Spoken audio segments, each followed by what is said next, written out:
Good evening, one and all. Welcome along. It is season 5, episode 17. We are represented by all four corners of the Union today. So we have Ireland, England, Scotland, and Wales. It's not often this happens, gents. No, it's not. No. Jamie, Oh, he sneaks well, in and Jamie's literally gone. That bloody Yorkshire internet. Can't get the staff. I know. And he's back. He's back. Jamie. Yorkshire internet boys, you know, it's like That's what he's just Internet. This is what we were just saying there.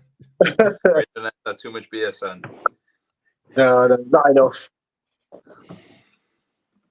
So, unfortunately, we're coming after a loss 23-28 in some den of iniquity up in Pennsylvania on Sunday night. What are the initial thoughts, gentlemen?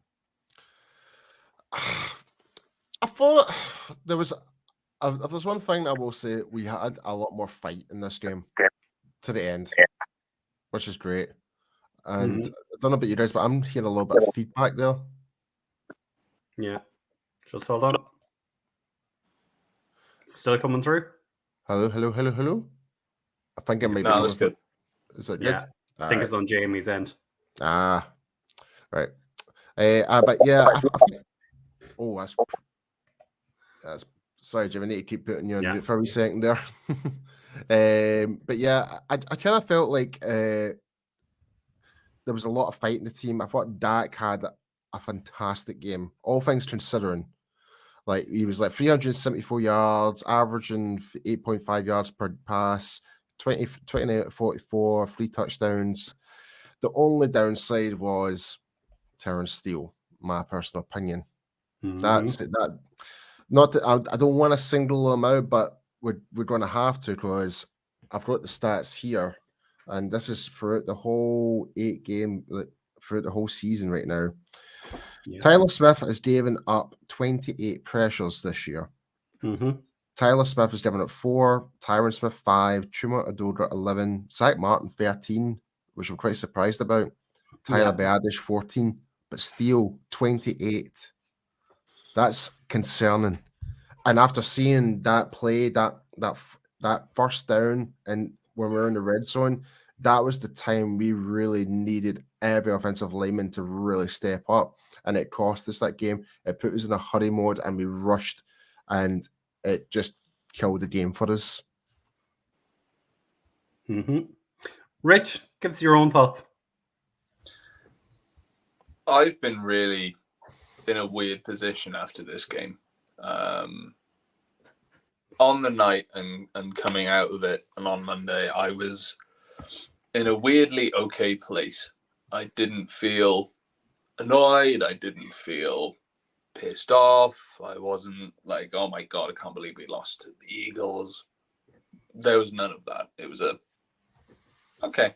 It was relatively strangely happy in a way.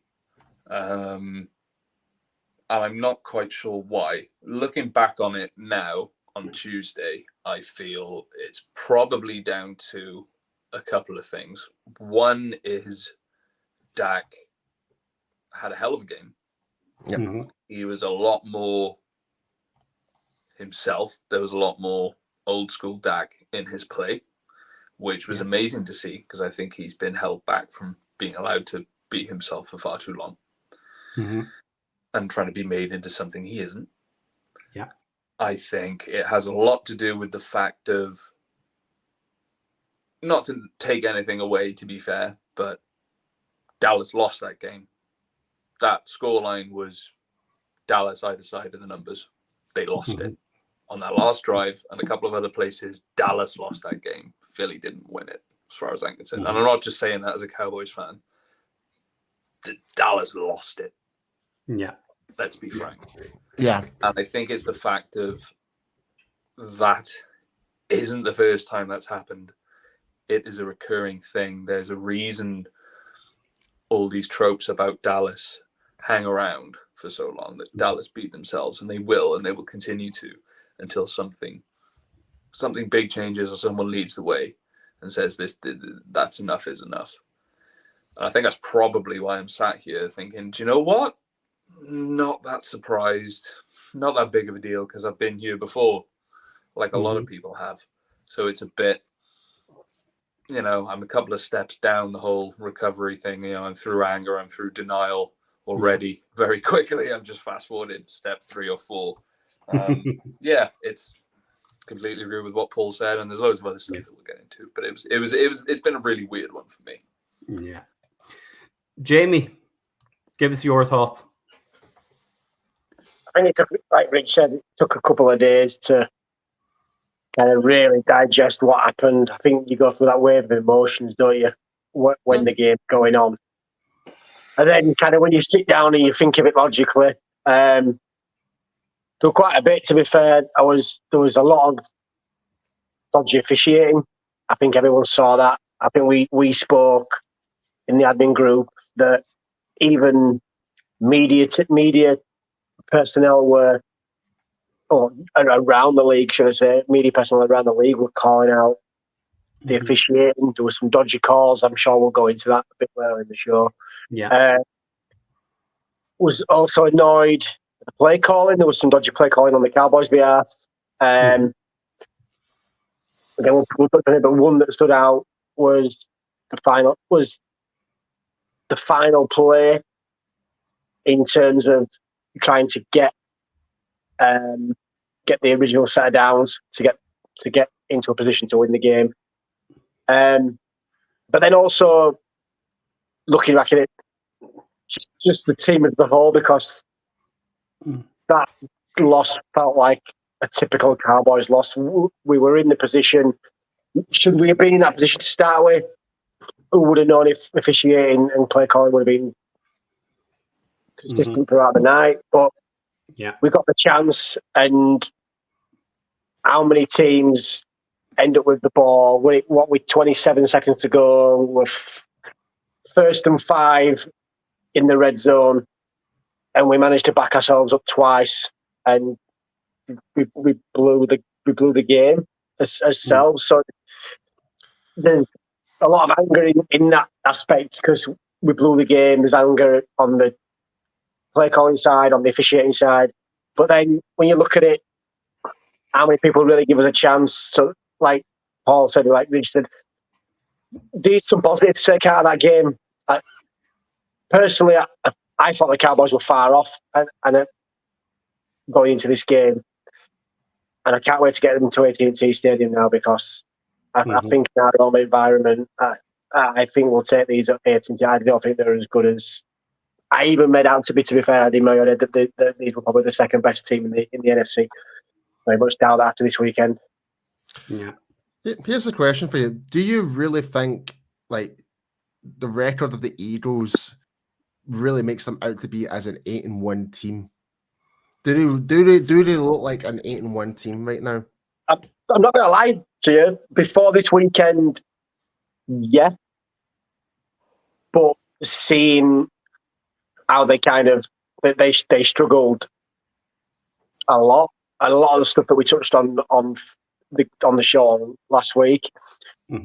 I don't think they are. I'm on that train with you now, Paul. I know about it on their drum, which is awful to think because we're Cowboys fans. But after last week, I'm struggling to find out how they are really an 8-1 team. The reason I'm sorry, Brian, but the reason I'm saying that, like, when you look at the Eagles, nearly every game they actually have struggled. They really have. Yeah. When you think that they've scraped victories from left, right, and center, the Rams, Washington twice. And obviously against us. So, and me, like, and again, I'm trying to be as logical as I can, but we were the better team overall. That was definitely the best player on that field. Like, I mean, don't get me wrong, like Jalen Hurts is 17 for 23. Yeah, that looks great, but he didn't really set the world alight. He was playing very conservative, like, and relying on the brotherly shove in multiple instances. And don't get me started on that. I think that's just the biggest cop out in football. I really do. But I generally like, and I see some comments like are hitting on Michael Gallup right now. Yeah, his pass, his catch was really bad, but on the other two attempts, he made big plays. He did keep the driver. Like one of them was like, he should never have caught that because he got absolutely clattered in one of the next play. But yeah, I do agree. He did kill the drive, but there was other instances in the game as well where the one thing that really annoyed me the most was the penalty on Luke Shoemaker. That was a pancake. I'm sorry. Like he was trying to pancake the guy down, and that same decision, that same type of technique was on Devontae Smith, on I believe it was Stephen Gilmore, and that never got called. And not to mention Stephen Gilmore getting face caged. No, was it? No, it was Gallup. Sorry, Gallup got face caged. Gallup that had the face mask. Aye, and that never got flagged. That never got flagged, right? Yeah. And there was the calls with the flag that went down, then it got picked back up. I'm like, what the hell is going on? And this is what I'm really annoyed about, guys. And Rich, I know you're going to jump on this as well. How many times does Lane Johnson and the guard need to jump offside and also like need to constantly hold in the game? Honestly, someone like tell me, like, I'm trying to be as impartial as I can about this, but it's ridiculous. I've said this for the past 2 years. Lane Johnson is probably gets away with murder for the past 2 years, and it's now feeding on to the other guys as well. I'm because there was a brotherly shove. It was in their end zone. They were on the 1 yard of the yard line. You see the guard jumping offside before the ball snapped. How was that not called? Like, there was. The one about Freya, and not to jump on to this, I know you mentioned this, but there was one for the Schoolmaker touchdown that was chalked off. If you actually look at the replay, he was tackled before he even caught the ball. So how was that not pass interference? The one, and excuse me for, I can't remember his name, but there was one where one of the defensive linemen came in as an eligible receiver. Yeah. They flagged it to say that he'd not called it, but there's actually video showing Dak calls him in as an eligible receiver. And then the other one that was a clear blatant one was, and it was even more annoying because on the Eagles' drive before, and to be fair, it was a penalty because you could clearly see it, but Curse was called for, was he passing it first or he grabbed Devontae Smith's under, which he did. You could clearly see it. There's no, but on the next Cowboys drive, actually, to be fair, it might even be in the last drive. I can't remember. Yeah, no, sorry, it was the one where he'd thrown it out, and he got flagged for illegal holding, but it was on the Cowboys. But as it might have been, I remember who was doing it now. The receiver was running up. He actually, the defensive back for the Eagles, pulled his undershirt, and you could see it. And it was like you've just called it on Curse, so there was so many inconsistent calls from the officials. It was unreal. Yeah. Jamie, I want to ask you about that. The Shoemaker touchdown that got denied. I will say this though. That would have been a touchdown, and again, I don't want to put the blame on someone, but if Jake Ferguson did his actual inside block correctly, that would have been a touchdown. That made the right play. He was in the right direction of it. I saw J-Tut did a whole analysis of it, and I can completely agree with him. Everyone's saying, "Oh, why did they not throw it to Cooks?" Because he was not the primary guy in the first place. The primary guy was going to be Shoemaker, but the job was up to Jake Ferguson to make the block. If he made that block properly, then what's his name? Blankenship, who made the tackle. He wouldn't be in anywhere circumference in terms of making that type of play. But I do agree that should have been called for pass interference as well. But again, it's a weird one. Blankenship, Blankenship. Like Rich, I'm going to come to you on this. I mean, what's frustrating every week is different officiating crews are calling things entirely differently. And what happened during most of that game was they were calling it on one side, but they weren't calling it on the other side. When you expected the call, they didn't give it. When you didn't expect the call, they did give it. And it's what frustrates players and supporters the most is when you're not seeing the same thing being penalised. But give us your own thoughts. Yeah, so, I mean, everyone has a general rough same sense of fairness, and everyone wants consistency. Look, people are going to look for storylines and conspiracies and all the rest of it in everything. But generally, by and large, for the most part, these things tend to balance themselves out. Yeah. What most people probably won't like, but I completely agree entirely with Brian Broaders on this, is that generally over the course of that game, there may have been a bit more weight in terms of things against Dallas than Philly, but generally it was fairly even. Yeah. And at the end of the day, that last drive, you had a good couple of penalties there that weren't grave, in your face all day long penalty flags, but you got them and you got in a position to win the game, and you didn't get it done. Now, my personal stance on it is, yes, it's annoying. Yes, I've been in sports and I've had stuff done to me, been disqualified for bollocks reasons, to be frank. It's frustrating. It's annoying. But the more annoying thing is when you reflect on it and say, why am I relying on this? Yeah. You should not be relying on not being called for penalties or having penalties called to make up for not executing properly and not getting done what you need to be done. The best way to mitigate the bad officiating, inconsistent officiating, however you want to call it, label it, whatever, the best way to mitigate that is to take care of your business, control what you can control, and make sure that that's not a factor.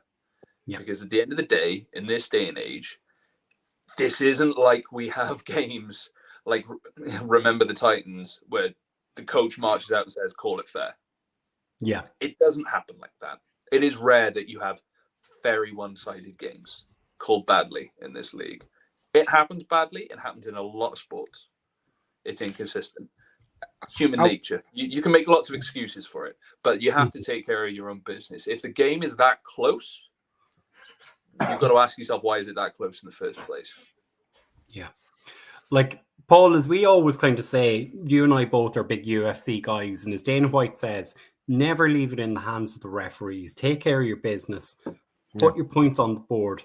And take the referees out of the game, that they are not important. And that's something the Cowboys didn't do on Sunday night.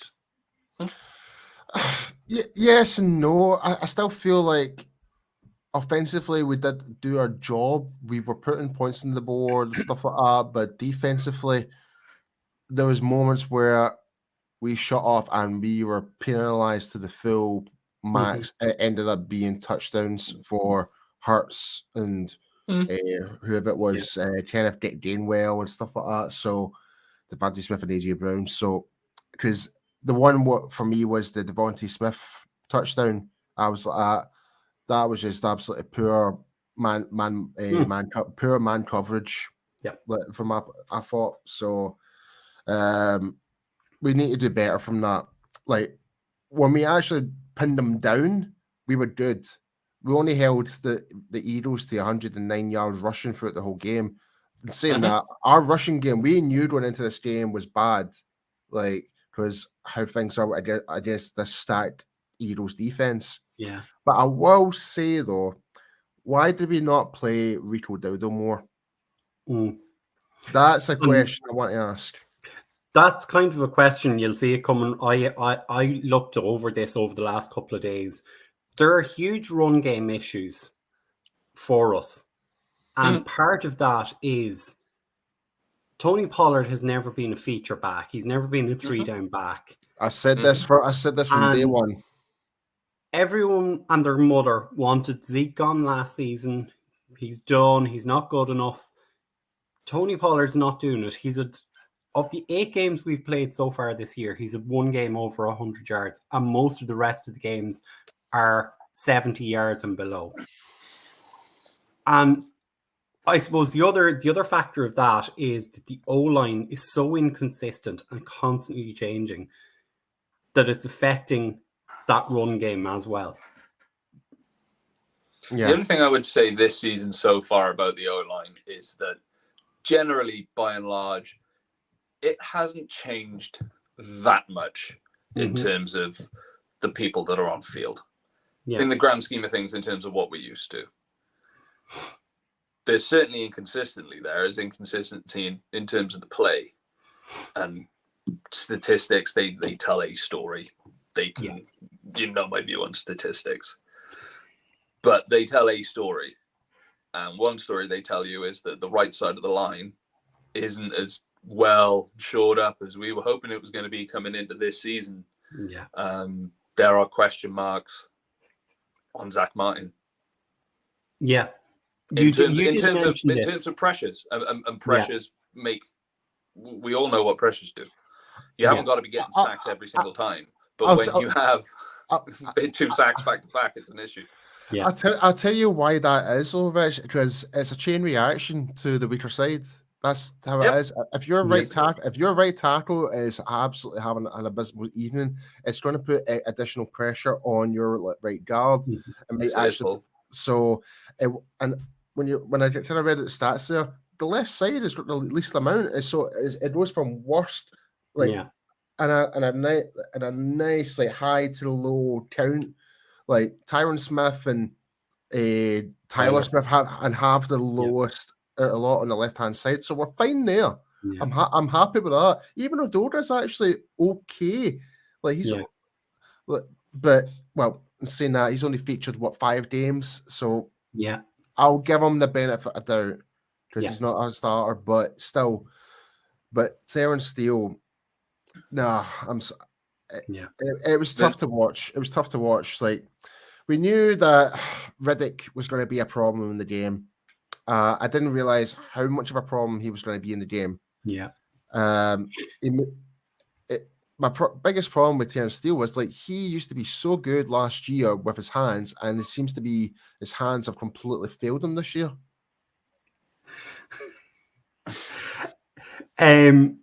Rich, I just want to circle back around to you there. Like you were kind of saying, Zach Martin, and we did discuss this in our admin group chat, and I kind of made the point that obviously, and we've talked about Terrence Steele, but Tyler Biadasz is also kind of having a nightmare at times. And Zach is the middle man there, and he doesn't know whether to shift left to help with Tyler or shift right to help with his right tackle. And McCarthy didn't seem to put a tight end over onto that right tackle side to help even give chip blocks on Hassan Reddick or whoever was rushing from that side. And like it's hard to fathom that they didn't make that change at any point during the game. Yeah, it's very strange. The only thing I can this is very much second guessing and trying to guess what someone else is thinking, what they're trying to do, and I may be completely off, but it's a West Coast style offense. Yeah, West Coast, Texas toast, whatever the heck you want to call it. It's West Coast style. The only thing I can really think he's trying to do is get the tight ends more pass catching than they are blocking. Mm-hmm. Yeah, maybe he feels the offensive line is actually doing okay because at some point statistically they rank okay. Yeah. Maybe he honestly thinks he doesn't have to put someone over there like we think he probably should. Yeah.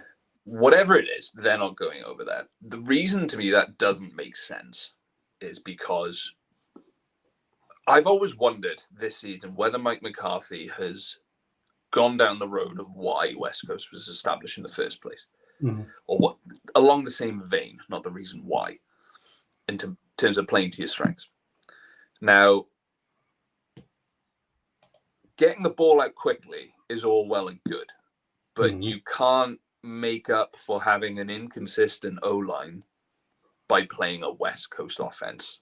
You can't compensate for not being able to exert your will and block very well for any decent amount of time by just trying to get the ball out quickly.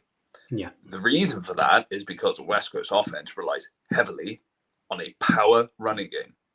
Yeah. If your line can't exert its will at the line of scrimmage, in pass or run, you haven't got a bell cow running back. Mm-hmm. You haven't. You've got to change your pace with no pace to change from in the first place. Yeah. You can't set things up to have that West Coast offense firing properly on all cylinders. So it's actually quite impressive, in my mind, how much Dak and Co have been able to do thus far without having that. Yeah. And it looked more West Coast Sunday night with Dak playing the way he was, like he used to, in terms of having people extending the pocket, scrambling out, catching people on slants and all the rest of it. Yeah. It looked more West Coast to me, but without a power running game. And that's where it's falling short. Because the line is not, partly because they haven't got a power running back, but partly because, or big part because, they haven't got a sufficient enough line. And the bit that really annoyed me about this is you go back to 2015, 2016. Yeah. Dallas, we had a really good offense running over. Oh. That was fun. Literally running over everyone in this league. Yeah. You ran through everyone. Yeah. 2016, especially. Philly got to the point where they're getting stampeded literally and gone, right, we got to do something about this. And this isn't me making it up. They literally said it. You can go back and check. Yeah. They turned around and said, we are going to get draft picks. We're going to invest them in our defense and in the defensive line. They've done exactly that. Dallas hasn't kept up. Yeah. Partly through bad execution, partly through things they weren't expecting, and you can't expect, like Travis Frederick, and partly through not investing enough time or as much time and as much effort and as much capital as Philly has. Yeah. And they've fallen behind the curve. And as much as I can sit here and say Dallas lost the game, which they did, they've allowed themselves to deteriorate to that point. Yeah. It's not surprising that they're not going to do very well or that Philly is winning the game, because you can make arguments back and forth as to whether they look like an 8-1 team or not. I mean, at the end of the day, they got 8 wins. You can go speak to anyone who plays with a change of sport. Go speak to anyone who plays with South Africa. Do you think they really care any amount that they won the semi-final, quarterfinal, and the final all by 1 point? Do they care? No, because they're world champions. Winning, no one gives a crap. Winning. No one gives a crap. They won it. It's the only statistic that matters. So, Jamie, I want to bring you in and kind of follow on a point here that Rich has kind of made in terms of, say, the Texas Coast or West Coast offense. And if you look around the league, teams that are run heavy have 2, 3, 4 running backs that they rely on, and a line that pushes and opens holes and creates gaps. As Rich has said, this team hasn't invested in that line, but they also haven't invested in that running back position. They've tried stick and plasters, like they've brought back Tony Pollard, who was injured last season. They brought in Malik Davis and Ronald Jones, who are not being used. They've Rico Dowdle there. They've tried Deuce Vaughn, and they've not really done anything to help in that run game with a power, as Rich has said, a power back. But the fact they haven't reinvested in the line, and other teams around the league have, is really not helping them. Well, this is the point. They have tried. Sorry, Jamie. They have tried. They just haven't hit. Apart from Tyler Smith, they haven't hit. They've tried, but they haven't managed to do it, which is weird given how good they were at drafting linemen years before. Yeah. Yeah, no, it's a bit of an head-scratcher in it, because we went through a massive period where we drafted really well for years, and then you kind of fall off a little bit. Yeah, the draft class is out for this year, until we can see what it's really about. Apart from that, apart from Micah Parsons, and you can probably just about put Jay Ferguson there, but of note, the Cowboys really drafted up the last few years. You'd be struggling to put your finger on it, I would imagine. But I like Tony, going back on kind of the running part side of it. I like Tony Pollard. I was very keen on the Cowboys to draft him when he came out of college. But I think this season's showing it a lot. He's not a running back one, and he's not been a running back one in his career in terms of college and NFL. He wasn't even running back one. He was majority punt returner in college. Yeah. Him and Zeke complemented each other very well. Like I said, and then Kenny Conner, Zeke was that cowboy running back that you could run it up the middle, and people would find it hard to bring him down. And Pollard was that chase, that turn of pace running back to catch the defenses off guard, and also when Zeke had managed to wear them down, and you take advantage of that. But he's not a running back one, and I found it very strange, is probably the best way to say it, that the Cowboys didn't address that. I know we were a bit light on linebacker, and we could still use help on the offensive line, but I was very surprised that the Cowboys didn't invest in a running back. I know it might have cost a little bit. We're struggling for draft capital next year, but if Jerry and the front office think that this team is set for a push, then you've got to go out and do what teams do. If you're in that, well, you get people. Others look at the Niners. Who I got Chase Young. That's just one move to make enough. Teams that are contending have either made moves in the off season to improve their team or done a bit of help before the deadline to get them over that hump. We didn't. We needed a cowboy running back. I think it's obvious with how this offense is going. We were struggling to think weeks ago that what the identity of this offense is, and I think now we're finding it out where with that run option, aren't we? Yeah. If it's not there, Dak's going to run it more often than not. And yeah, that's his strength. He was really good at it in college. But do you want to be putting Dak in that position a lot of the time? I know it's the most important position. He takes a lot of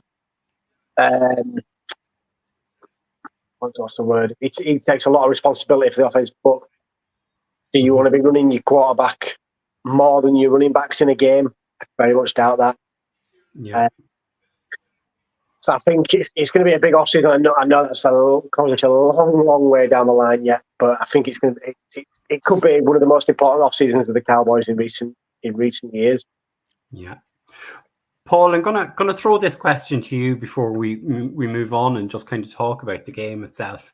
Like, if you look at teams around the league, the 49ers have gone out, made trades, got aggressive. The LA Rams have done it.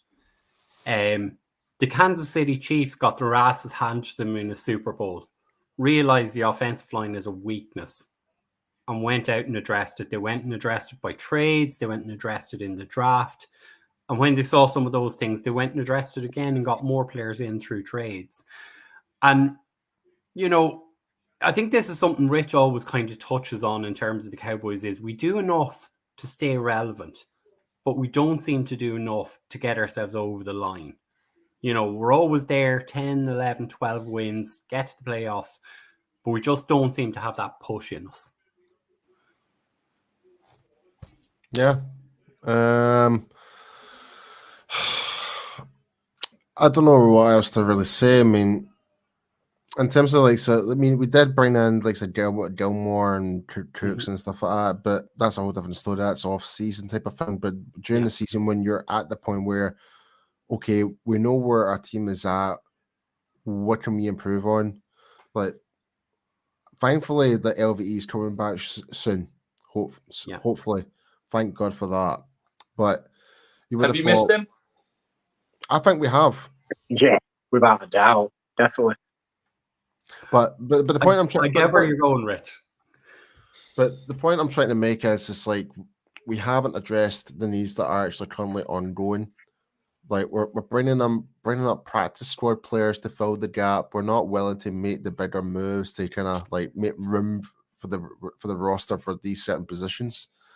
And I'm like, it's like, and I'm like Meg. I totally agree with Meg on this point. I am sick of Stephen Jones saying we like our guys. That's one quote that I just cannot stand.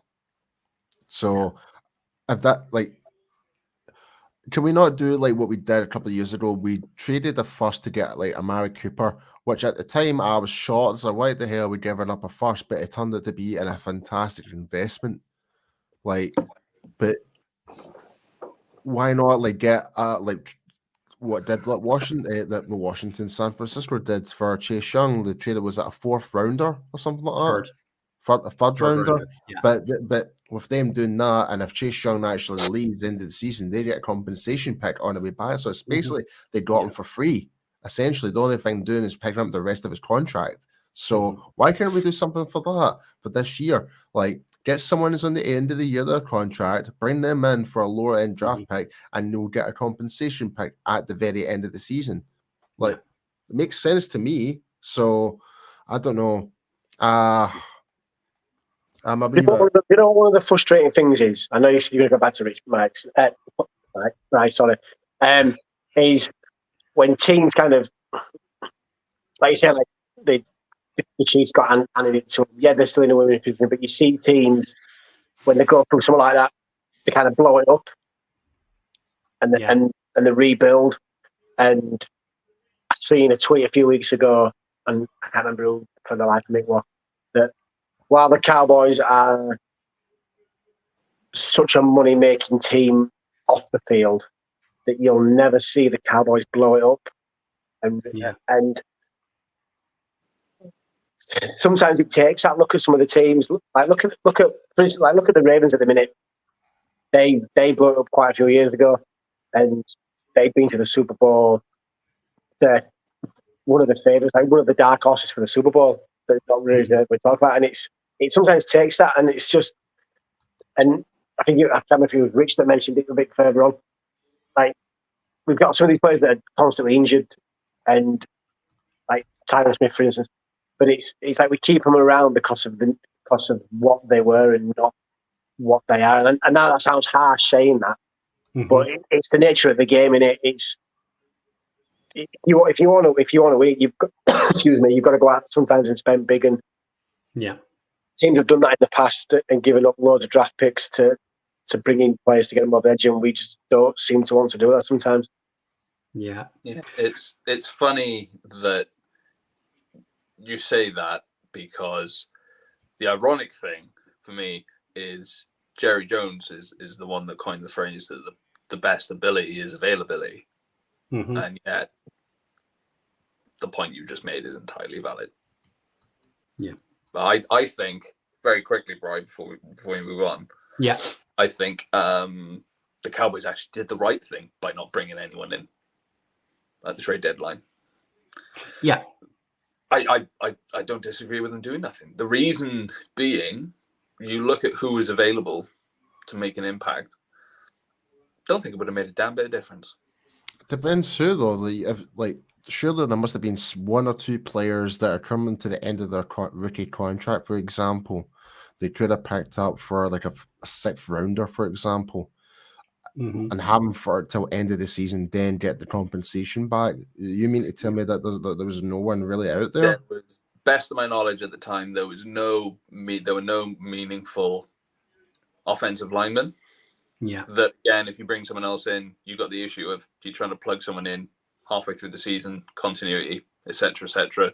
The points that we make day in, day out, Paul. It's pointless bringing in a running back because you've got issues on the O-line.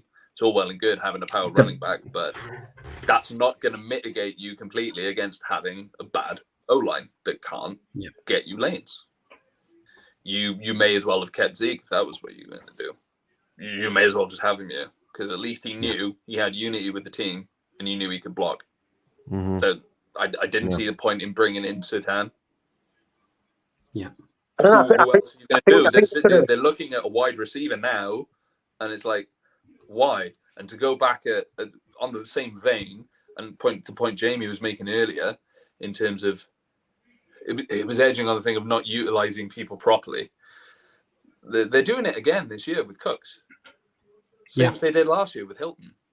Hilton this year was open a lot, didn't get much of the ball. Cooks so far this year is open a fair bit, not getting much of the ball.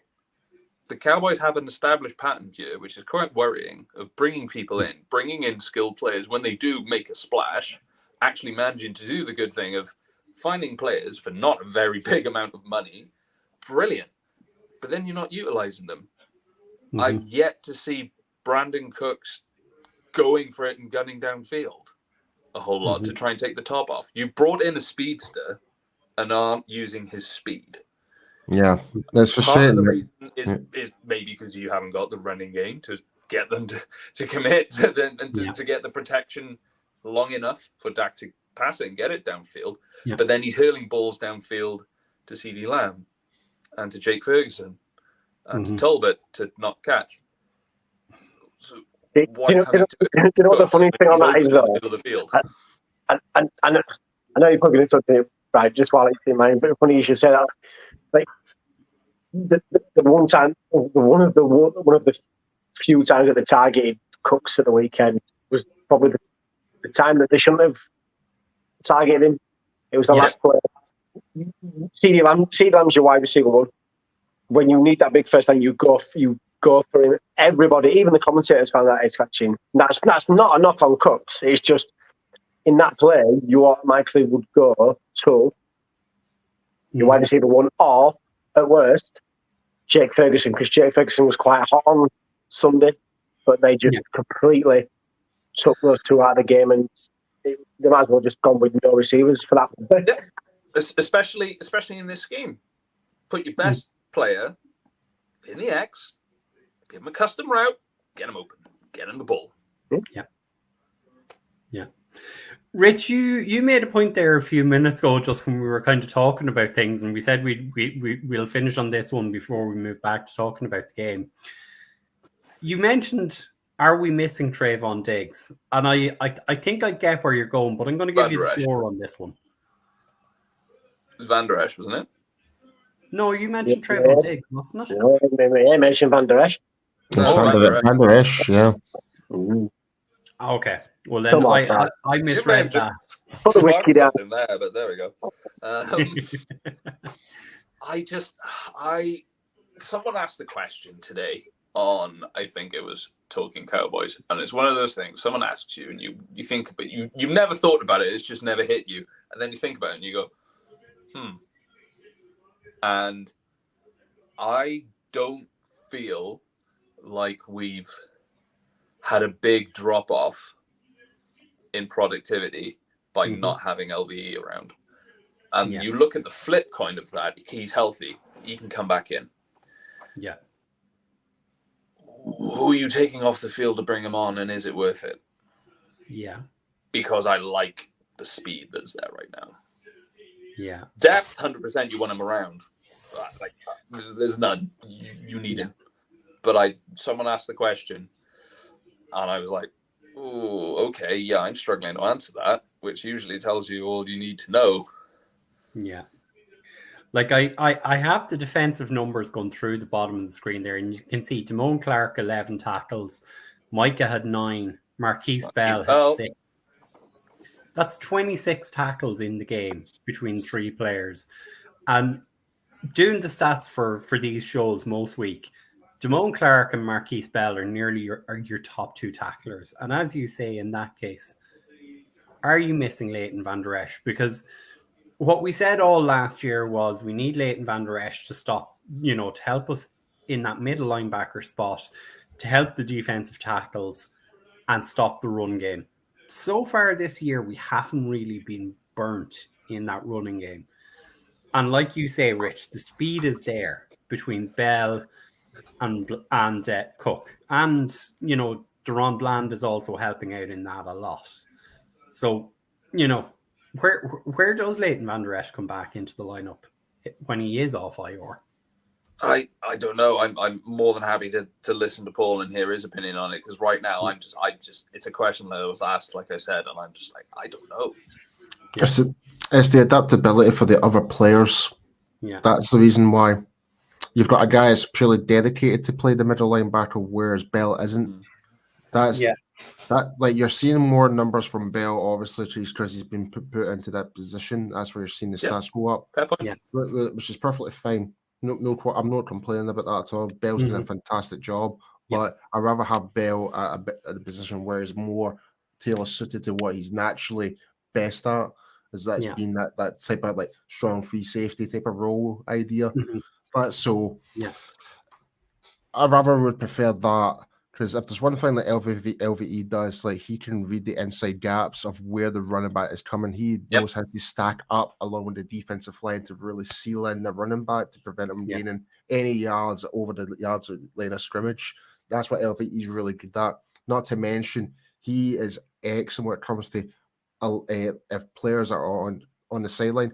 His lateral speed is getting across to the sideline and forcing them out of bounds, not to gain any yardage going upfield. That's LVE right there. Yeah. Can I just add a quick one to that? All I'm going to say is 2024. There is no point bringing LVE back this year.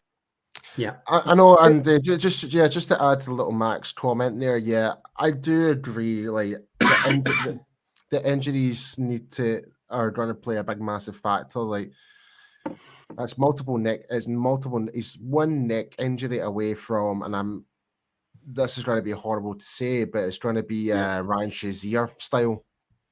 Yeah, that's what I'm afraid of.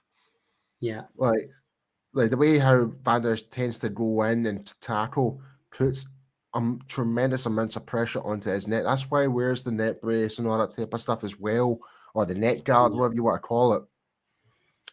It's to prevent his head from tilting back, like for the whole, like, you know what I mean? But yeah, I really do think like the next one could be very damaging.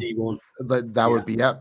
So, but if he was completely injury free, then you still got to have yourself a good football player. But this is kind of the reason why we kind of gave him like the more kind of team friendly deal to kind of, because it's more of an insurance policy on our end. But obviously, he will be looked after from the Dallas Cowboys, because we do have one of the best medical teams in the NFL. Like we brought Dak out of back injury and stuff like that, etc., etc. But just to going back to my point, like, I still think that there is, it's like, it was the same idea with, like, I'm not comparing LVE to Sean Lee or anything like that, but when you had Sean Lee and you had the kind of intelligence on the field to read the plays, I'm not saying LVE is that, like, but there is certain traits that LVE, there's certain traits that LVE can bring to there's certain traits that LVE brings to the table that allows other players to actually flourish and actually, like, he's there to kind of, like, not to be what's the word? It'll come to me. Give me one moment. Decoy. No, he's like a slight decoy, because then it'll bring all the other players to really make the impact plays. Sometimes I get that with LVE. He's a really good decoy player, but he does. But in terms of run defense, I think he's actually at the right place at the right time. And you always see his stats right up there with the assisted tackles, always top 3, like amongst there in the past 2 years. Yeah. So look, let's bring it back round and let's actually talk a little bit about the game. We're nearly 50 minutes in and we've kind of talked about everything bar the game. Like, look, we all said it in the group chat ourselves, lads. Dak Prescott, what a game! I mean, anyone who's trying to blame Dak Prescott for that loss, they deserve a slap. They deserve a slap for blame. Like, I'm sorry, like, people are getting a wee bit upset with Dak with his foot going out of bounds. I'm sorry, but what more do you need him to do? He's been forced out to the sideline. He's trying to reach for the goal. Like, it just happened. Like, I get it. There was a 2-point conversion to make it like a 3-point game. I get it. I completely get it. But Dak was absolutely flawless, I thought, in the majority of the game. He didn't, like, had no turnovers at all. Like, I thought he was making the great reads, but it's just unfortunately other players have assignments as well.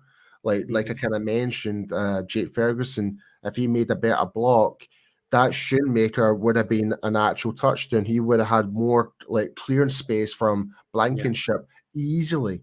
So if you rewatch the film of that particular play, you'll see exactly what I mean. Watch what Jake Ferguson does.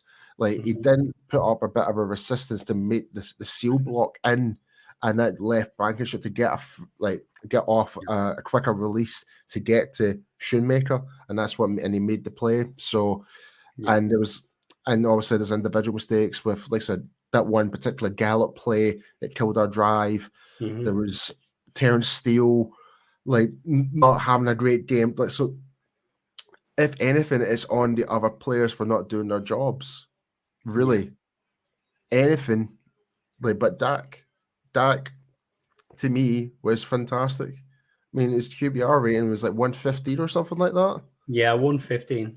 Yeah, I mean, and that's good. Like, it was 374 yards, three passing touchdowns. What more can you want in Philadelphia? Not I may add, against a stellar defense. Well, especially up front defense. We knew their corner situation with Darius Slay and stuff like that were a wee bit questionable. They have been very tipsy-turvy throughout this whole season. This is what I keep saying about the Eagles. They're very lucky to be in this position, being 8-1 right now.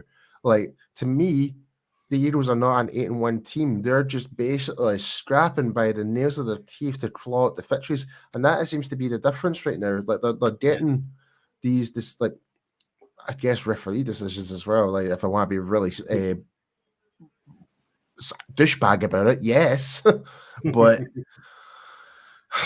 yeah, it's, if anyone blames Dak, have a good look at yourself, watch the film again, and tell me exactly what did he do wrong in that game. Yeah, like, he made the right reads. I thought the vast majority of the whole game, the other players actually let him down in that game. I thought, end of story. Jamie, you have been of the opinion in recent years, Dak is not the man to get it done. He's not the guy who's going to get us to a Super Bowl. On Sunday night, I think he had probably one of his best games in a Cowboys uniform. And whilst your point may still be valid, he might not be the guy to get us over the line for a Super Bowl. You know, no one has done since Troy Aikman. So, you know, what were your own thoughts on Dak's performance?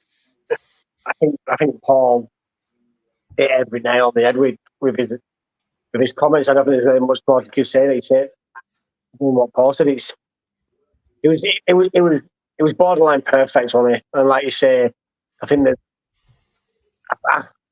and not to bag on the performance. If that were at AT&T Stadium, I don't know if people would be harping on about it as much as they are. But the fact that it was in Philadelphia, in that kind of a hostile environment, against, like I said, they've got for as long as I can remember, they've always had a stellar front seven on that defense. Like I said, the throws, they weren't wayward. They were pretty much on target all the time. To be fair, the one thing I'd like to look at is that of those incompletions, how many were actually down to the receivers, because there were quite a few times the receivers letting down on some of those. So yeah, he had a good performance, but he needs to be more consistent. And I think, touch wood, when he gets to Super Bowl, the jury's still out. But now the Cowboys are seeming to play to his strengths on offense. Are you talking about Dak being consistent there, Jamie? Yeah, I mean, like consistent in terms of seeing like the performance we saw on Sunday. We need that. He's a $40 million quarterback, but he's not been playing like a $40 million quarterback. I disagree with you in that regard, and I'll tell you why. The last 3 games, he's only 8 touchdowns and 1 interception in the last 3 games, thrown over 900 yards. And his completion rate percentage is 70% against the Chargers, 80% against the Rams, and obviously with a loss against the Eagles, was 65%. But a lot of that was down to the other players. But the problem that Dak has right now, he's been sacked 13 times in those 3 games. That's the concern. True. But outside of those 3 games, when has he really done it on a regular basis outside of his rookie year? That's the concerning thing. That he's a $40 million quarterback, and for me anyway, he's still very inconsistent, and that's a little worrying for a quarterback that you're paying that amount of money. So, like I said, hopefully I end up eating my words and it can take us to a Super Bowl. But for me, the jury's still out. But like I said, how the offense is set up this year, it's probably putting him in the best position since his rookie year to thrive and succeed on the field. So fingers crossed we can keep this going, because you know what I mean, end of the day, regardless of what we think, we're still gonna cheer him on. He's a Cowboys jersey. He's a Cowboys player. As long as he's got that jersey on, we'll always have his back. It's just need to see it more for me. Unfortunately, Jamie, for us as Cowboys fans, Dak is always going to get the jury out. It doesn't matter who the quarterback is. Romo got it, Aikman got it. Dak's getting it right now. It's because the unpresidential attention is on the Dallas Cowboys. Yes, we are America's team, the world's team, whatever you want to call it. It's because of Jerry has put this media mogul. Everyone's talking about you, and you know how I feel about the mainstream media talking about Dallas all the time. It seems to be, whereas the other stick for the other 31 teams in the NFL, it seems to be it's all about Dallas, Dallas, Dallas, and that's putting unnecessary pressure. And it's psychologically, fans are thinking, oh, they're talking about this and talking about that. Oh, I must think that Prescott must be not that good then. I'm thinking it's just psychological, and that's what the media's doing. They're trying to basically, and I sound like a bloody politician. It seems like, you know what I mean? Like, oh yeah, the media is pure, like it's the Matrix and stuff like that, whatever. But you know what I mean? But it's clear as day, my personal opinion. But I think, if anything, to really assist that right now, if we can just improve the right side of our offensive line, give Zach Martin that better support, because obviously Terrence Steele is struggling. It really is. His feet's not really with it right now, and his hands are definitely not with it right now. And that's in pass protection, and that's where the majority of the sacks have been coming from, is from the right hand side. The other part is Rich already mentioned, is our running back situation. If we can improve those 2 areas, and obviously get our receivers and tight ends to actually stick to their assignments a little bit better and catch them, that would be the perfect offense. I think Dak is the least of our problems right now in terms of our offense. Oh yeah, I definitely agree. He's the least of the problems. It's just, I think, like you say, because it's the Cowboys quarterback. There's a lot more scrutiny in them than maybe other teams. But funny you should mention Terrence Steele. I seen a tweet the other day, I don't know who tweeted it, saying that since the issue with Steele is, since he got paid, he's gone on holiday. Essentially, that was the tweet. Since he got his deal, he's gone on holiday. Yeah, and to be fair, you see it quite a lot, don't you? In contract years, Cowboys have been very susceptible over the years. That these players look at and just Jamie, that is a whole other program. If we were going to go into that, Miles Austin balled out contract year. Yeah, and then just fell off the cliff. Yeah, that's what Terrence Steele seems to be doing at the minute. It's great. So did Dez technically. Yeah. I just want to bring up a point here from Joe, and then Rich, I'm going to throw it across to you. I know you've been waiting to come in on this Dak piece here. Joe has said Dak played a good game, but the last drive, I believe he got confused with the delay of game and the false start. I don't think that was Dak. I think that was on Tyler Biadasz, because you could see Dak clapping repeatedly, let's go, let's go, let's go. Yep. And Biadish froze. I don't think that was on Dak, but Rich, come in there on Dak and let us know your opinion on that game. Agreeing with your point there. Look, no one's. It's no one person's fault that they lost, but no. Blame is apportioned more to other places than others, and rightly so. And I think one of the people that has the least amount of blame is Dak Prescott. Were there issues in the game? Yes. Did he not make some great reads? Yes. Did he miss open receivers? Yes. But one of the things you have to look at in complete fairness is how is he able to potentially do that? Is he not seeing them because he's just not seeing them? Or is it a case of he hasn't got there in his read yet because he's trying to get the ball out quick? And I can't go there because CD's in double, triple coverage. Can't go to Ferguson because he's not open enough yet. And now I'm being sacked. So I haven't even got to Brandon Cooks yet because my ass is on the grass.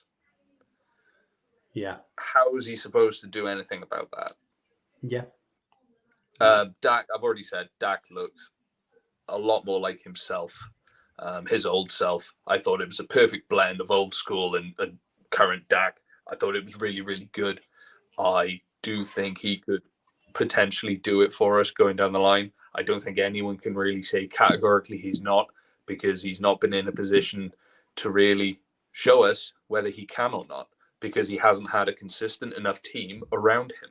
His best or tied best season, being his rookie season, all went on his back. He led this team himself after Roma going down, all the way down, and then lost to Green Bay. And he lost against Green Bay. He didn't lose against Green Bay. He lost because the wide receivers let him down, because we didn't have a good enough defense. You fast forward to this season, and it's a flip. The defense is good. The defense is shored up against the run seemingly so far through this first lot of games with Van Der Esch out. But they're not hemorrhaging madly against the run, not like they were. They're stopping a good offense in Philly, getting you back possession with help of a crazy call from Sirianni that I still don't understand, but there we go. Doesn't matter. You take what you're given. They're getting you possessions. Even if they're not getting turnovers and interceptions like you ideally want, they're getting you in that position to do something. And you, in your offense, are getting to that point, and then it's coming undone. And if you're pushing down the field, you're driving down the field, and your offensive line is allowing 2 back-to-back sacks to push you back, last I checked, Dak Prescott doesn't block for Dak Prescott. And last I checked, no quarterback can make a pass when his ass is on the grass. Yeah. And yeah, the line was built for Romo, but the line, the Cowboys didn't build the line tailored for Romo. They built a good line to protect a more fragile Tony Romo because he needed it and because they wanted to have a power run game. Because they knew they needed it. 2016 was in my mind, was a more West Coast offense, what you wanted to see from a West Coast offense than it was now. They just didn't need to pass the ball that much because they didn't have to, because the run game was that freaking good. Yeah. You had two 1,000-yard rushers in that team. You had Zeke, who was the rushing champion. You had Darren McFadden coming off a 1,000-yard season in 2015. It was as good as it could be. But Paul, there's a couple of questions have come in here in regards to the last play, and I'm not sure if this is the last play in the game that the guys are talking about, or if this was maybe the Schoonmaker play. But I'm going to pull it up anyway. Andrew has asked, can I ask why the tight ends were not in the end zone when receiving the ball on the last play? And Tim has come back and said, it's a rookie mistake. The Witten wouldn't have made, lack of experience. And I've kept banging on the drum about this, in that the wide receiver room, the tight end room, lacks that personality of Jason Witten, Des Bryant, Michael Irvin that just says, throw the damn ball to me. But I'm going to give it over to you anyway, Paul. Yeah, if it's based on the Schoonmaker play that we already talked about, right? So The issue was not Shoemaker. The play was designed for him. The problem is that on your other tight end, Jake Ferguson was lined up. He was to seal in the block. He was to seal in the secondary from that. He was to seal in Blankenship. Blankenship got off very easily and managed to recuperate and actually catch up to Shoemaker. Yeah, it could have been a pass interference call, but the way his knee landed, the ball did not reach the end zone, and that's why they deemed it not a touchdown. But in relation to that, it would have been a touchdown if Jake Ferguson did his job right, was by sealing in Blankenship correctly, and he didn't do that. So if you watch the game again, you'll see exactly what I mean by that. Yeah. And for saying that it's a rookie mistake, I think that's a bit of an unfair criticism. I think Shoemaker did the best what he could have done in that scenario. He caught the ball, he tried to go for goal. That what more can you want? That I wouldn't say that it was Shoemaker's fault. Not at all. If anything, it could have been a pass interference call on the Eagles because he was tackled before. It should have been. Sorry, I see that the comment is coming out. So, but should he not be in the end zone when catching it? Depending how many steps, like based on that type of route, you've got a 3-step route, then you they move out, or you've got a 5-step. It depends on the play design, really. If there was anything to blame, that would have been blamed more on the coaches. It's like, okay, they designed that play for the Titans to take a 3-step rather than a 5-step. So that would have been the more the blame, really. And but Schoonmaker ran parallel in front of the goal. But from my read on this, Paul, and maybe it's a slightly different take, is that Ferguson was supposed to come across the goal line so the Schoonmaker could get that yard deeper. And Ferguson went behind the goal line, which allowed Reed Blankenship to get across the face and across the goal line to take down Schoonmaker. Is that right? Yeah, so Ferguson was in the outside, Schoonmaker was the inside. Schoonmaker would go up 3 yards deep, then Ferguson would come up behind to seal in Blankenship essentially and the other safety. Basically try and block, just hold them off for that 1 second. Essentially, he failed to do that. But the design route was to be run along the goal line. Because when you think about it, cornerback, they would have been in deep coverage with Slay, whoever it was. The other side was completely covered, so it was going to leave a whole open gap there. Like when you look at the footage, it was the right call to make. It was just Blankenship got away and did a good job getting away from Ferguson and actually made the play. It's unfortunate, but if anything, it all relies on what Ferguson did, not Schoonmaker. And I do feel it was the right play because when you look at how the other players were positioned, I can't remember if it was Lamb or it was Gallup who it was on the far on the sideline. Like basically, but he took the corner back into the end zone. So it left this massive gap when you really look at it. There was no one else in front of Shoemaker when he was running parallel to this into the end zone. No one was there. But in terms of behind them, all the players were behind them because of one slight mistake of not holding up that block for that extra half a second. That was the difference. Yeah. So, look, the last 3 games, CD Lamb is on pace for nearly 3,500 yards for the season if he kept it up. I think he's at nearly 500 yards in the last 3 games receiving, and a couple of touchdowns to boot with that. Is CD Lamb now starting to blossom into that true wide receiver 1? And considering, or is it he's playing because he knows his contract is due to be renewed at the end of this season? I think he's a natural wide receiver 1. He's got all the traits. Do you know what it might just be? And why people don't think it? and I'm not saying this is a bad thing on it, but he's not as vocal as, say, what Des Bryant used to be. He's not vocal as what Michael Irvin used to be. And Cowboys fans are used to that, and that's clearly just not his makeup. I think he is. I think the Cowboys will extend him for quite a while. He'll get a good bit of money.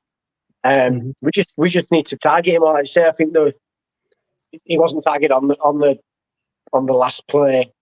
When I say last play, the last play before the ball back, like that kind of thing. We need to start doing that more. You're bringing in a guy to be wide receiver one, and you're going to end up paying him money now. Target him in games like a wide receiver one. The Vikings do it, to name one. At times when they can get it right, the Raiders do it to Devontae Adams.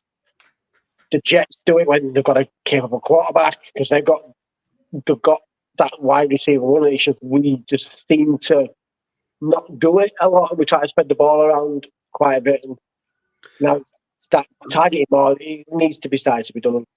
Jamie, I think you're being a bit unfair. Like across the last 3 games, Lamb has been targeted nearly 50 times. Oh no, I don't mean that. I mean in general, like you say, it's just we just sometimes kind of have this brain fart, don't we? And it's like he's wide receiver one, and it comes in spits and spats. It's like it's not done consistently, is it? Like if you look at the number one targets on teams, they're targeted a lot more than what CD Lamb is on a consistent basis. Yeah, we're going to have the last few games, but we need to see this consistently every single game. Yeah, it becomes a little bit too one-dimensional, but that's what you're paying your wide receiver for. You're paying your quarterback all this money to get yards and get touchdowns. Go to your tight and your wide receiver. Yeah. Rich, take it away there on CD Lamb. What are your own thoughts on him? I think he's running down quite nicely. I think the passing game generally has been getting better. The criticisms from earlier on in the season of the Cowboys offense was, look, is the passing game going to blossom? And it has over the past couple of games. You said it yourself. He's just looking at it. He's rounding out. He's getting the ball more, and he is producing. The problem there is, whilst you want to get him the ball more, you've also got to spread it around to other people. The issue is going to him at the right time. And doing it consistently. Dallas needs to be able to do what it used to do in the running game. Everyone in the stadium knows exactly what's going to happen when that ball is snapped. But they're going to do it anyway, and they're probably going to succeed. That same thing needs to happen, but now in the passing game. And if you're in that situation at the end, like they were at the end, ball went to Lamb. Problem was, plays before, got knocked back because of a sack. But, if that doesn't happen, and CD runs the same route, he's in the end zone, not 5 yards out. He's 5 yards deep in the end zone.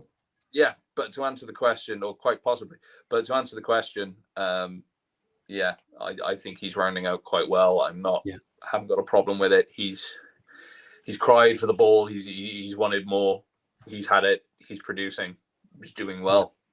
It may be because it's a career season, maybe because he's just rounding out well. Don't really care. I'm happy he's doing it. Paul, a question has come in here from Lebarsky, and I wasn't sure whether to mention this or not this evening, but it is a valid question. Everyone that's gotten a contract is severely underperforming. Donovan Wilson, Malik Hooker, Michael Gallup, Terrence Steele. I would add in J-Ron Curse and Tony Pollard into that as well. Is that a fair assessment, or? I have to agree. I don't want to be thinking about the future as of right now, but I can see a lot of shopping happening. Maybe players that might be getting traded away or getting released or to try and get away from their contracts or whatever, try and get some compensation. But that's one thing that we've not done well in the off season is we've actually declared that a player is not staying in the team, and teams are haven't offered any players, and then they're going away for free. So, but I would expect not many of these players would go away, but I don't know, like Kerst, though. Kerst is probably slightly different. He had some good games. Hooker, he had some good games early on, but he has faded away quite a lot. But definitely Pollard. Yeah. And I know I see that Austin's made a comment about like trading for Derrick Henry. Yeah. That would be all said, great and done. You've got your finally, like, you've got your power back essentially, but you still would rather have the same issue in the right hand side of your offensive line. Yeah. You get drafting. It's not drafting. Getting Derrick Henry would have really pissed me off because, as I said, if you're going to go and do that, you may as well have just kept Zeke. You let Zeke go because you were confident that Tony Pollard was going to be able to do the same thing with this line. Turns out he's not a north, shock horror, he's not a north-south running back. And every time they try to make him into one, he doesn't succeed. Mainly because, going back to the lessons we learned in 2014, 2015, is it the running back, is it the line? It's a bit of both. You get rid of a bell cow running back to get another one in. What's the point? You're wasting money. Yeah, he's not going to do jack in the grand scheme of things. You might get a little bit more. Is it enough to put you over the edge and get to the promised land? No, I don't. I honestly don't think so. Just to add on top, sorry, Jamie. Just to add on top of that, it's like Mike always says, like your best years as a running back is your rookie contract. Let's be honest. Like, I think maybe the only exception right now is probably Christian McCaffrey and obviously history years, Barry Sanders, Emmitt Smith, and et cetera, but the majority of running backs who go into their second contract in the NFL really tend to slow down. They don't have to burst anymore, they don't have to stand anymore, they can't take the hits anymore, all that type of stuff. So yeah, I don't see, and with Henry now, this is year 5, he's in his 5th year, we are seeing a slight decline in him now. Henry was drafted in the same class as Dak. Was he? Yeah, he was drafted in 2016. Oh wow! Well, even longer then. But the main point is you are seeing a slight decline with him in Tennessee. And the thing is, though, they actually have an okay offensive line. Tennessee. Yeah. Like, so, if anything, it might be a more worse situation for him to come here. I know it sounds crazy, but say it with your chest, Lebowski. I'm all with you. Yeah, Jamie, 100%. You want to come in there, so I'm gonna. Yeah, the only bit I'm going to add to it is I was banging on, maybe not so much Henry, but that kind of running back I think we needed. And I think the only thing then you get in the when it gets to the trade deadline is, and to be fair, the perfect example of this is what the Bears did. Now, if you're going to go out and you're going to say, right, Henry was the guy that we want as that cowboy running back. If I'm giving up what you would have, it would have cost you at least a 2nd round pick. Now, I want assurances that if I'm giving up a 2nd round pick, that Derrick Henry is coming to the Cowboys and he's going to re-sign with the Cowboys. Now, look at, and then what I mean by that is if you look at Kellen Buffington, was Chase Young gone to the Bears for a 2nd round pick?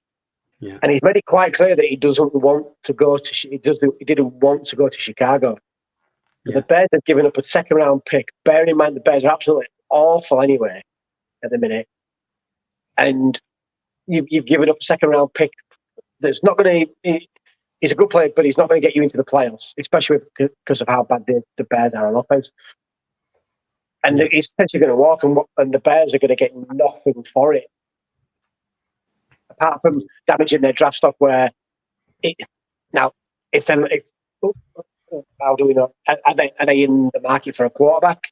They've been very inconsistent. So they essentially say what you want, but they take themselves out of Caleb Williams thing because it's just So it's kind of it's a bit of a poison chalices trade deadline because you end up only paying, but also like you say, you end up in a situation like what the Bears is. So, and would that have happened to the Cowboys now?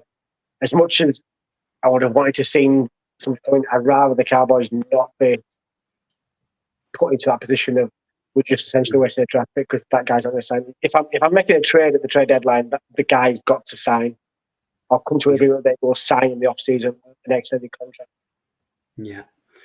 There's a comment here from Little Mac. I wouldn't be upset if Dallas drafted a running back in the first round next year. I would be. From what I've seen, there isn't a running back first round worthy in this upcoming draft. That's not to say there won't be one or two drafted, but I think the consensus here is O-line picks. O-line, linebacker. Yeah. Very valid point, Jamie. You can get better. You can get absolute steals at linebacker in the second and third rounds. But I mean, if what I mean by is if the offensive lineman's not there, I'd rather take a linebacker in the first than reach for a running back. I mean, I think the biggest steal this year's draft was Ivan Pace. I really thought he was one of the biggest steals in the draft this year. Yeah, Lebarski wants O-line as well. Yeah. Well, look at lads. Let's talk about the defense because we've kind of given the offense their props. This defense kept a very high scoring offense down to 28 points. It's the highest points we've given up in a game. Well, besides obviously San Francisco. Yeah. But in terms of because our average normally is keeping teams under 21 points. Yeah. And on top of that, they kept arguably at the minute the most hottest receiver in the game to less than 60 yards. Just over 60 yards, 66. Yeah. I mean, so the defense has got it. It was just unfortunate one of the games, wasn't it? The problem is, Jimmy. Yeah, we kept AJ Brown down to under 100 yards. But he was still able to score a touchdown. He was It was the same with Devontae Smith. It was the same with Kenneth Gainwell, and even Jalen Hurts got a touchdown as well. Yeah. The problem is, it's like there are certain plays, and I will give the Eagles credit. They have well-designed plays where it's supposed to really catch you out, and it really did, especially in our secondary. I thought defensively on the front seven, I thought we were absolutely fine. I thought the amount of pressures we gave Jalen Hurts was good. We sacked him 3 times. We made him fumble the ball multiple occasions. I thought we did our job as the front seven. But in terms of our secondary, I thought just when you thought you were doing well, they just catch you off guard. And it was just those simple mistakes. That's when they punished you so well. I mean, Jalen Hurts was 17 out of 22, I believe. Something like that, yeah. 17 or 19 out of 26. So that's like a almost 85% completion rate, even though he didn't have as much high stats compared to Dak. But whatever Jalen Hurts did in that game, it was effective. It was plays that it made instant impact. Like the amount of times that AJ Brown got the ball, it was like it was very hard to really get in the position was a wee bit off. I kind of felt Delone Brand was a wee bit caught off guard early on in the game. He managed to readjust himself quite well, I thought. But with Jordan Lewis, though, I think he was a bit of a lost puppy in the majority of parts of the game, especially in that third quarter. That third quarter was probably the worst of the whole game. We scored no points, and we gave up two touchdowns in that game. In that third quarter. Yeah. Point here that Andrew is making, and look, this is as valid as anything. How many times was Micah Parsons held and there was no call? Remember, there was one where he was shouting at the zebras that he was being held. It was ridiculous. That wasn't one call. And Andrew, we are not the only one, my friend. You're Yeah. not the only one. I think I actually woke up my next door neighbor screaming and bawling at near enough 1 o'clock in the morning about it. So it was ridiculous. Rich just went and disappeared again. But yeah. Ignoring the fridge. I keep saying this. It was Lane Johnson was probably the biggest culprit out the whole lot of them. Yeah. And followed by the backup guard, I think it was. Like, oh God, the guy from I think Alabama, it was his first it was his first starting game. Yeah. Especially in the inside. There was one play in particular, and I don't know if you guys remember this, it was in the second quarter. He held Jonathan Hankins to the highest of heavens, and there was no flag called. Hankins was already past his man. He had one hand already across his chest, hyperextending his arm to try and pull him back, and yet there was no flag being called. It was atrocious. Like, it's not many times I try and give referees the benefit of doubt. I really do. Yeah. But it really did felt though it was very favourable to the Eagles. Don't get me wrong, we got decisions in our way at the tail end of the game. We did. It almost balanced itself out. But in terms of the majority of how the game spread out, it was more heavily favourable on the Eagles. Yeah, the Dallas defense was very, very, very unlucky to lose that stripped ball. Because if you go and have a look, it gets ripped out and hits the back of his hand, which knocks it back up in the air enough for Jalen Hurts to then see it and grab it.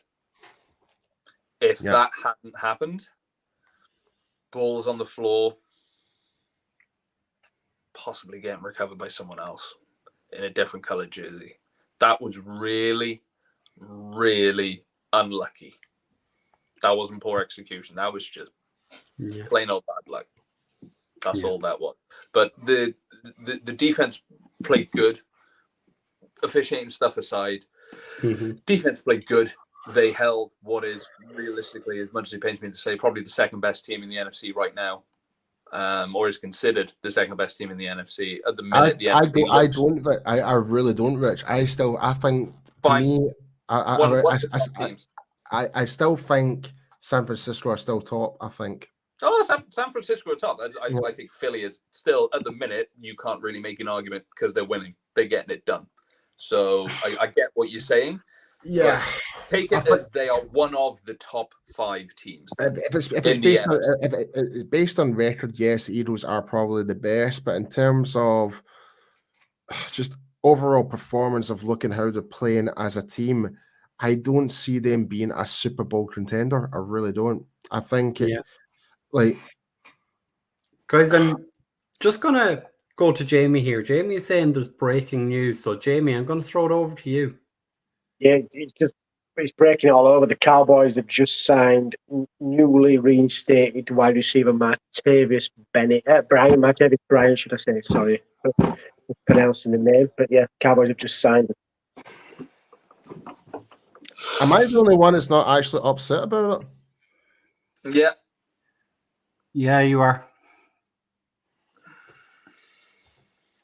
Can I finish very quickly what I was going to say about the defense before we move on to this? Yeah. Okay. Go for it, Rich. Yeah, and we'll talk about it then. The defense held what is at the minute believed to be one of the better teams in the NFC to a much lower scoring level than everyone was expecting it to be.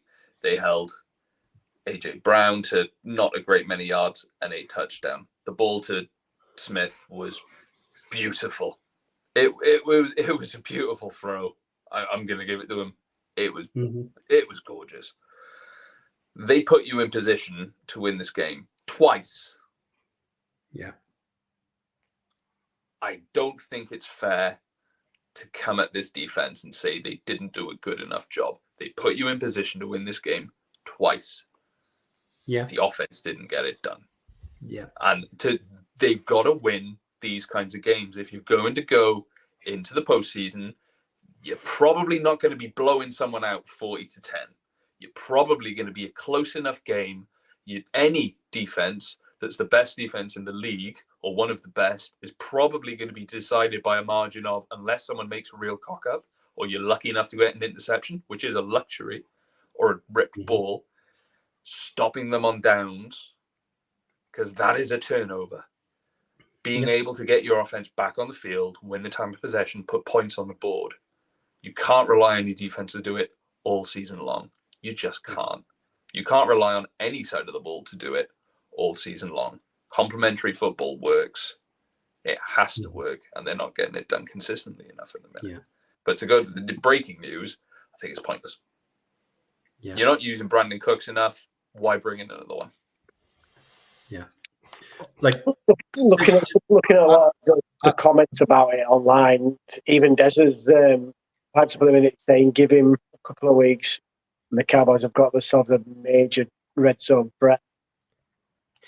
Is he going to be that guy from what he was at the time of the Steelers? Who knows? But I suppose it's one of those signings. It's low risk, high reward, isn't it? Yeah. Are you confident enough they can protect Dak long enough to get him the ball? That's very true, yeah. It's a question. There you go. That's the thing, though. West Coast is not also just designed for power run; it's also designed for quick release in the pocket. It's supposed to be snap ball, get out. So anything, if that's having to hold on to the ball for more than 3 seconds, then it's up to the wide receivers to create that better separation. Yep. And it's adding that unnecessary pressure for the offensive line. That's probably what the problem is. Really, here's the thing with this, Paul. Right, Martavius Bryant hasn't played in the NFL since 2018.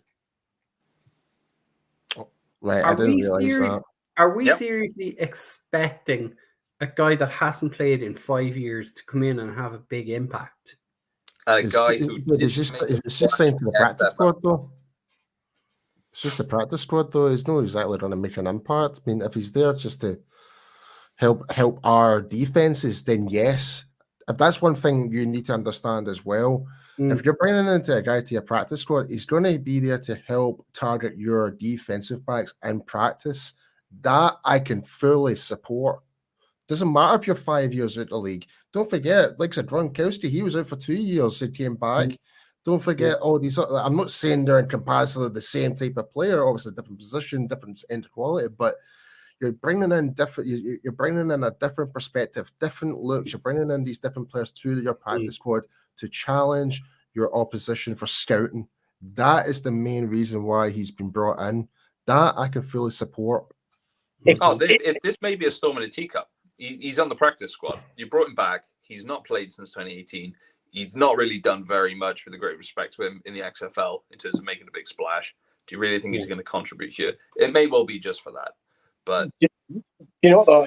If anybody's going to get the best out of them, it's going to be the Cowboys. And what I mean, when they brought people off the streets for a long time, and we had one, Rolando McClain. He'd not played for a long time, came back in, got used to a system, and when he was into it, it balled out quite a bit for the Cowboys. So I know it's a stretch, but if anything, previous history of the Cowboys of bringing players back from long absence is better than most. I'm going to reiterate what I'm kind of saying. Like, when you see a player that gets brought into a practice squad, it really does mean one thing, is you want to kind of improve the opposite side of the ball. You want to kind of target them from a different angle, stuff that we haven't seen before, what our current wide receivers are not doing that our wide receiver can do. Can Martavius Bryant go in deeper coverage, maybe a little bit quicker than Gallup? Possibly. You do have Crooks for that, but you might want a guy that's more taller range or version of him to challenge that. He might be a bit more physical. We don't know. There's all these different aspects that can actually help your defense and practice for scout that can really help improve that. So you can put me in for freaking scouting the offensive line. I might give you a different look. I may be the shortest offensive lineman, but I can still put in a good shift. You know what I mean? But still, though, it's all about how to improve your defense. Like, we're not expecting Martavius Bryant to be on the 53-man roster. No. That is definitely out the question. Yeah, he's played in the XFL, but he's not going to be in it. So I don't. something just popped off in my window there. But I think people just need to chill and relax and think about the realistic expectations here. Like, Matavis Bryant's not going to be playing on the roster. That's a fact. He's going to be in the practice squad. He's going to be helping our defenses for scout, and he's going to be bringing a different dimension. He might actually learn something from other teams that he can actually might help contribute. It's all about the contribution factor here and how to improve up multiple parts of the team. That's the main reason behind it. Yeah. Going back to what Rich was saying before that Martavius Bryant thing, Rich, as you said, look, we're not playing complementary football. In the last 2 off seasons, we've been put out by the 49ers because our offense couldn't score. Our defense held up, and there is only so long you can allow for that to happen. And, we saw that in the 49ers game this year. The defense just got blown up. And it's got to be a thing that the offense needs to start doing it in these games, which matter. There's no point putting 40 and 50 burgers on teams with second-string quarterbacks in, the Giants, the Commanders, whoever. If you can't beat the teams like San Francisco, like the team we played on Sunday night, like the Chiefs, you're just not going to win Super Bowls. Well, no, you can go blinking Bader went and put 40 points on Tondi the other night. Yeah, they feel great about themselves, but they haven't really achieved much. Mm-hmm. Yeah. You can put 40 points on the Giants and all the rest of it. You can rest all your starters and still win comfortably. Potential for that. I don't think it's going to happen. Just being a bit ridiculous with it, but you can do this. But unless you're going to win those games, unless you're going to actually be on the field for any length of time to buck this trend of, okay, we'll just let Dallas be on the field for play after play after play and keep it in front of us because we're confident they're going to make a mistake and muck it up for themselves. Like the Eagles almost did. Yeah. You're not going to do it. You're not going to do it. The best, most confident, I think it's safe to say we've all felt in this team in any season was when they were firing on all cylinders on offense back in 2016. Mm-hmm. The protection was great. The penalty rate, I'm pretty confident, was pretty low, especially in terms of pre-snap, if I remember rightly. But it fell apart because of the defense, and they've gone completely the opposite way, but just neglected the other side of the ball. So they've not focused on complementary. They've just tried to plug a hole so much and neglected everything else, seemingly. It's not worked out. Maybe I'm being really unfair with it because, like I said, they've tried, and Travis Frederick happened, and glad he's okay. But from a Cowboys team perspective, it sucked. Yeah. Yeah. Mm-hmm. Just a point here Little Mac is making. I don't think the line is terrible. If Terrence played better, nobody would be talking about the O-line. And I think a guy who's skating by quite easily is Tyler Biadasz. In terms of Terrence Steele is picking up a lot of the slack from us tonight because it was very obvious that he was getting beaten. But Biadasz was causing false starts. He was causing delays of game. And nobody seems to talk about the fact that the center is just not good enough.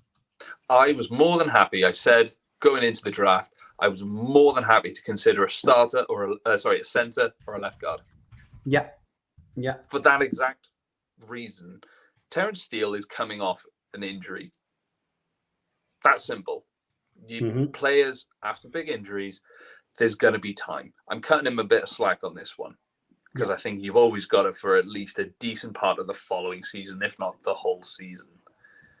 Fair points in terms of contract years and all the rest of it. Okay, fine. But we've seen him produce in the past. We've seen him consistently produce before. We know he can do it. So I think it's fair to say there's probably other issues there. The flip side of that is we're going to be fair there. This is probably more highlighting the issue you just raised in terms of at center. Because, like you said, Zach Martin is potentially being pulled from pillar to post. Where is he going to help? He needs to help left. He needs to help right. And his game is suffering for it. Yeah. He can't be in 2 places or 3 places at once. Yeah. I completely agree with you. I was more than happy to look at centre in the draft. If it was the best position on the line, go for it. Yeah. I specifically wanted Schmidt because he could cover both.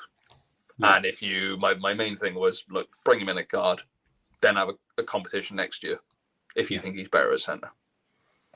Yeah, absolutely. Slabarski is saying, yep, Biadic is struggling, but we never know who our left tackle is going to be. I hate to say it, but Martin is finally starting to slide slowly. Our best lineman, in my opinion, is Tyler Smith. I think that's a fair comment. Just to confirm as well, Michael Gilkin has confirmed that he's been signed to the practice squad. Yeah. Yep. So, yep. That's kind of what we expected. So, yeah. So, gentlemen, we're nearly an hour and 45 minutes in. Mike's trying to kill us. That's Mike. That's what happens when you've got the whole 4 nations here. It is. Gotta put the world to rights. Watch the world burn. Yeah. Lil Mac is really ruining my buzz here when he's telling me that Biadic is getting re-signed for better or worse. I hope for all of our sanity he is not re-signed, but I think there's a very big possibility he will be. And that does not fill me with confidence. But gentlemen, as I say, look, we're now 45 minutes in. Is there anything else you want to discuss about the game before we get out of here? Yeah, if we can. Just because it felt like it's been one of them anyway. It's been probably split down the middle, like a bit of like, the good and bad. Now, can we get down? So we've had the good and the bad. Can we have the downright funny? Just to end it on a positive note. Go on, Jamie. You know where I'm going to go with this. Is it the Eagles coach with the thong? No. That was funny, but no. It was the big melee towards the end of the game when the Eagles running back decided to have a go at Jake Ferguson, pushed Ferguson and nearly killed himself by attacking Jake Ferguson. And that was just hilarious. I know we had a good laugh about it, and I was just like, that stuck in my mind for a while. It was like watching Scrappy Doo try to punch a statue. It was fucking hilarious. I'm trying to think of the other one. I think it was Damone Clark got hold of Jason Kelsey, and he did not back down from him at all. No. Kelsey can jog on. Yeah. So can Sirianni. Just to paraphrase the quote that we said in the thing, he's got a face that even a tiger wouldn't take out. He's just so annoying. Here's the thing, though, Jamie. We're not the only team that's saying this. Every team in the NFL thinks Sirianni is an absolute complete douche. So he's got one of them faces, isn't he? Yeah. Only a mother could love. Absolutely. And Lebarski, we'll give Lebarski the final comment in saying, I hate Sirianni so much. The whole show after halftime, pretending like Hurts wasn't going to play, was so idiotic. Absolutely agree with you. But look, folks, we're gonna get out of here. Paul, give the shout out to the guys over at Cowboys Experience. Yes, if you're planning on going to a Dallas Cowboys this game, be sure to go and check out cowboysexperience.com for game tickets, stadium tours, meet and greets, and much, much more. Be sure to go to the Cowboys Experience website and use the promo code UK Cowboys because, guys, what do you get if you use the code? Get free stuff. Hopefully that stuff involves an offensive lineman. Yes. You get free stuff included with your package and obviously discounts. So be sure you don't hit up Barry and Michael at Cowboys Experience. So yeah, absolutely. And 2 weeks from now, Paul and Jamie, where will you be? We will be getting ready to scream at Dolly Parton for the halftime show. 9 till 5, baby. Oh yeah. Yeah, so as everyone knows, we've been posting this for over a year now as the UK's UK Cowboys fans travel package. So unfortunately, the time has expired if you want to sign up. But yes, so me, Jamie, Mike, Lauren, and I believe it's in total there is about 15 of us going, 15, 16 in that range. Yeah. Us from the UK, we're all going to the Thanksgiving game. Can't forget Craig as well. Craig Cameron, part of our admin group as well. We've also got our friends at the Cowboys Can fan. They're going to be there. We've got our good friends from Big D Deutschland, the German Cowboys fans from there, and possibly, I believe, maybe the guys from Spain Cowboys as well. So it's a big international takeover for this Thanksgiving. So make sure you checking on all the socials, because no doubt there'll be plenty of posting. I know Mike's on about it, doing some lives every now and again, so you might see some drunken videos of me, Paul, and the guys. No one wants to see drunken Jamie. I swear, if I wake up to freaking disco lights, I'm going to punch Mike. Yes, it's happening, Paul. It's happening. Yeah. But as always, look, myself and Rich and Graham will hold down things whilst you guys are out there having a great time. But look, guys, don't worry, we'll be tuning in at some point. For sure. But look, guys, we're nearly 2 hours up. I'm going to sign off and say it's a good night from me, and I'll pass it round the horn. You know what I'm going to say, and I'll say this till the day I die. Dallas forever, Philly for never. Nice. Thanks for tuning in, everybody. Stay safe for the rest of the week, and make sure you tune in with the guys for the pre-game for another exhilarating Cowboys weekend. Have a good one. Tune in Thursday. Joe, if that number's not 3 digits, I'll be disappointed. Good night, everybody.